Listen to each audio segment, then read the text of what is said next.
Fakta sudah ada di dalam kediaman Ustadz Syekh Ali Jaber. Assalamualaikum Ustadz. Waalaikumsalam warahmatullahi wabarakatuh. Terima kasih Ustadz waktunya. Ini masih dalam recovery ya, pemulihan. Kita bisa lihat sendiri.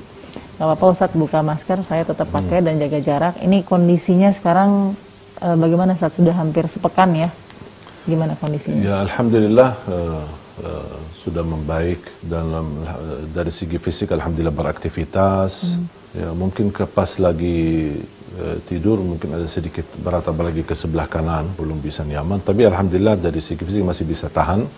Bahkan sudah beraktivitas safari dakwah. Keluarga besar mulai dari Indonesia atau mungkin yang ada di Saudi Arabia ada mencoba untuk komunikasi dengan Syekh, kekhawatirannya seperti apa sejauh ini? Luar biasa. Saya kali ini bahkan ada yang namanya keluarga besar, mungkin ada yang belum kita begitu kenal ya. Mungkin dari anak-anak muda, kalangan mungkin yang tua-tua mungkin semua kita kenal, tapi anaknya atau cucunya. Saya mendapat luar biasa perhatian dan doa dari semua kalangan keluarga besar yang ada di Yaman, yang ada di Saudi, yang ada bahkan sampai ada yang di Eropa, apalagi di Indonesia. Sampai berita pun saya pun kaget sendiri melihat berita heboh di sosial media Arab ini. Oh sampai ke Arab Saudi juga? Sampai ke media Arab. Bahkan saya dapat link tulisannya Arab. Semua isinya Arab, berita-berita kejadian ini. Saya pun kaget jujur saja. Kok bisa sampai ke Arab ya? Apalagi apa karena saya orang Arab atau apa? Mungkin perhatian tadi publik tahu bahwa Ustadz pemuka agama, penceramah, tentunya tokoh yang juga dihormati. Syekh dalam beberapa kesempatan juga yang saya garis bawahi ya Syekh ya, itu satu sudah memaafkan tanpa kita tahu keluarga minta maaf, keluarga pelaku, tapi Syekh sudah memaafkan jauh hari. Bahkan pada saat kejadian pun Syekh yang salah satu yang melarang langsung agar jangan dipukuli pelaku ini. Ketika kejadian tusukan ini, demi Allah saya tidak berpikir tusukannya. Dan kenapa terjadi kepada saya seperti ini? Salah saya apa? Tetapi yang saya pikirkan bagaimana bisa selamatkan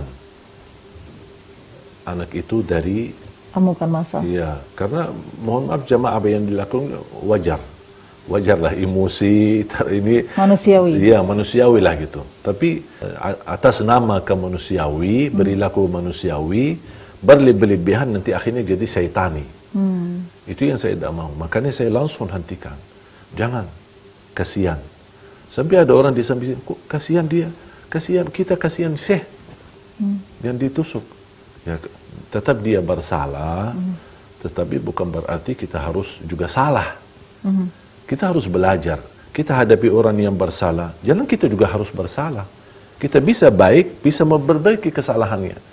Kalau kita menghadapi salah sama salah, tidak bisa perbaiki. Tidak akan mendapatkan solusi. Makanya saya belajar ikhlas, memaafkan. Bahkan saya selalu berdoa, ya Allah kalau aku salah sama dia, siapapun orang itu, bukan karena dikaitkan dengan hal ini, siapapun yang aku salah sama dia, ya Allah ampunilah aku.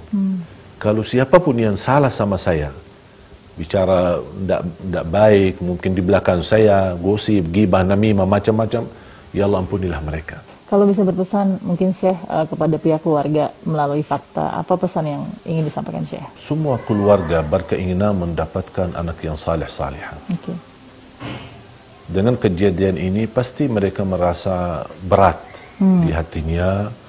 Kok anak kami pelakunya seperti ini, anak kami yang selama ini barangkali mereka merasa sudah kami berupaya mendidik baik-baik, memenuhi haknya baik-baik, tapi kok jadi seperti ini. Jasa orang tua harus ketahui, khususnya keluarga AA, jasa orang tua tidak akan dilupakan sama Allah. Mungkin bisa dilupakan sama anak. Makanya ketika kita berbuat baik kepada anak kita, jangan berharap anak kita berlaku baik. Kita harus belajar suka memberi, berbagi, jangan menunggu balasan. Makanya saya harap orang tuanya dari AA, keluarga besar dari AA, mohon sabar. Tetap doakan, jangan kalian merasa sakit hati terhadap perilaku anak. Kita semua manusia tidak terlepas dari salah. Kita justru belajar dari kesalahan. Mudah-mudahan AA maupun dari keluarganya dalam kejadian ini. Barangkali mudah-mudahan Allah rubah hidup mereka menjadi lebih baik. Amin, insyaAllah. Bisa menjadi lebih dekat sama Allah, lebih bermulia akhlak. Si AA, walaupun lagi menghadapi tantangan hukum dan berbagai macam, mungkin dia kesempatan untuk bersendirian sama Allah. Bisa lebih muhasabah, lebih memohon ampun kepada Allah. Disucikan hatinya, diangkat penyakitnya seandainya kalau sakit. Jadi menurut saya kesempatan bagi AA melalui ujian ini, kadang-kadang ujian ini menjadi wasilah masuk surga. Masya Allah, Syekh Ali Jaber. Terima kasih Syekh sudah memberikan tausiahnya ya. Saya bisa bilang ini pelajaran berharga dari apa yang saat ini Syekh alami. Mungkin ada luka di tangan ini bagi Syekh, pelajarannya lebih besar daripada luka itu sendiri. Bukan hanya untuk Syekh saja, tapi kemudian kepada seluruh umat yang ada di Indonesia. Terima kasih Syekh, sehat selalu ya Syekh. Selalu dalam lindungan Allah Subhanahu wa Ta'ala. Kita temukan fakta berikutnya.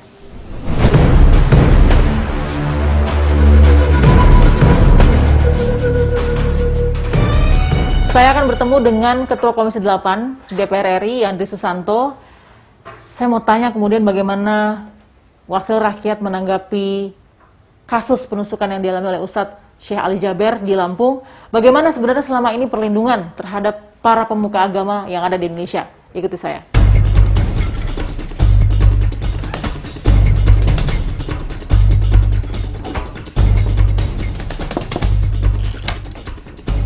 Halo Bang Yandri, Assalamualaikum. Salam. Apa kabar? Jamaah Balkismas, saya senang aja. Apa kabar Bang Yandri? Alhamdulillah. Oke. Pasca kasus penusukan yang dialami oleh Ustadz Syekh Ali Jaber, Ya. Bang Yandri langsung punya statement di situ. Iya, benar. Oke. Pertama pas tahu ada kondisi atau kejadian seperti ini, yang di benaknya Bang Yandri apa? Kaget, mencengangkan, dan saya kutuk keras. Oke.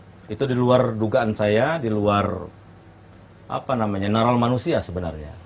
Bagaimana mungkin orang yang sedang di masjid, banyak orang, menyampaikan kebaikan, sangat damai, tidak ada hiruk pikuk, tidak ada huru hara, tiba-tiba ada orang masuk bawa senjata tajam dan sasaran langsung ke ulama yang selama ini sangat sejuk penyampaiannya. Penting untuk memastikan setiap ulama atau pemuka agama yang lain itu ada rasa nyaman, termasuk yang hadir di mendengarkan fatwa-fatwa kebaikan itu juga harus merasa nyaman. Kalau enggak ya saya khawatir kehidupan moderasi beragama di Indonesia akan terganggu.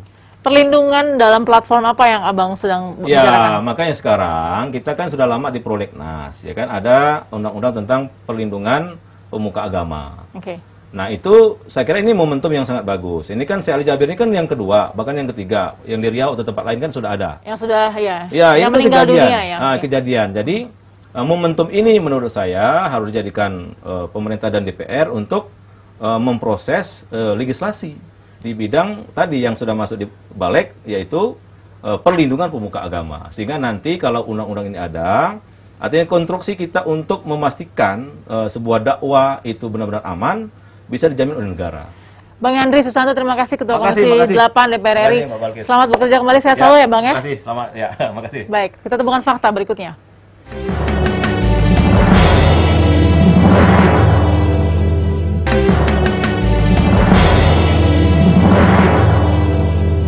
Bagaimana perkembangan kasus penusukan terhadap Ustadz Syekh Ali Jaber yang dilakukan oleh pelaku tersangka Alvin?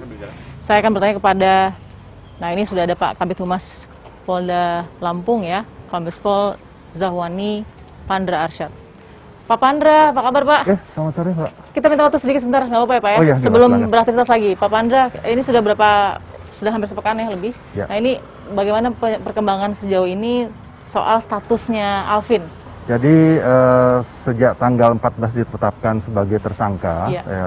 Tersangka AA ini, ya sampai saat ini masih dalam proses penyidikan lebih lanjut. Apalagi kami sudah menetapkan ataupun sudah mengirimkan surat pemberitahuan penyidikan, dimulainya penyidikan kepada Jaksa Penuntut Umum. Tentunya banyak hal yang harus kami rampungkan. Penyidik Satreskrim Polresta Bandar Lampung dalam hal ini, yang mempunyai tanggung jawab dalam hal untuk memberkas perkara kasus percobaan pembunuhan yang dilakukan oleh tersangka AA ini, ya mengakibatkan salah seorang korban itu adalah pendakwah dan ulama kita, Syekh Ali Jaber, gitu ya kira-kira. Pak, ini pasal yang dituduhkan atau disangsikan itu tetap pasal pembunuhan berencana? Ya, betul sejauh sekali. ini? Ya, sampai sejauh ini dari hasil keputusan gelar perkara dan SPDP yang kami kirimkan dan juga mulai surat pemberitahuan penahanan yang kami ajukan kepada tersangka AA ini, ya kami tetap konsisten pada pasal 340 junto pasal 53, kemudian subsidiar pasal 338 junto pasal 53, dan juga subsidiar pasal 351 ayat 2, dan undang-undang tentang undang-undang darurat nomor 12 tahun 51. Ini semua bisa gugur kalau ada hasil pemeriksaan soal kelainan jiwa? Jadi berdasarkan pasal 44 ya, jadi artinya semua yang berhak nanti akan menetapkan itu adalah dari pasal 44 ayat 2 ini adalah semua berkas yang kami ajukan apabila nanti ada hasil namanya visum et repertum psikiatricum namanya. Nah, itu yang nanti akan bisa dibaca atau yang bisa analisa nantinya adalah bagaimana pendapat daripada hakim sendiri. Terakhir Pak, saya harus klarifikasi juga karena ini sudah seperti bola liar ya. Apakah memang tersangka ini, tadi Bapak bilang tersangka sendiri, bergerak sendiri, tidak dikaitkan oleh jaringan apapun atau gerakan apapun, itu dikonfirmasi oleh pihak polisian bagaimana? Ya, jadi ini pasca kejadian, kami langsung melaksanakan kegiatan penggeledahan di rumah tersangka, dan kami tidak menemukan barang bukti ataupun alat bukti yang mengarah kepada kegiatan ataupun aktivitas yang mencurigakan.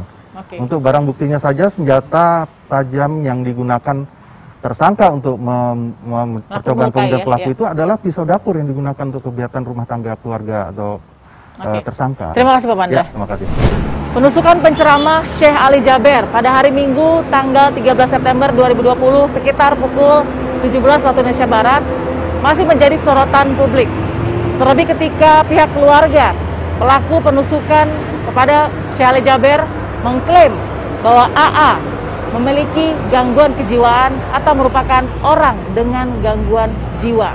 Tim Fakta juga menelusuri beberapa informasi langsung kepada pihak keluarga dan juga menelusuri salah satu klinik yang sempat didatangi oleh AA sebagai tersangka pelaku penusukan beberapa tahun silam.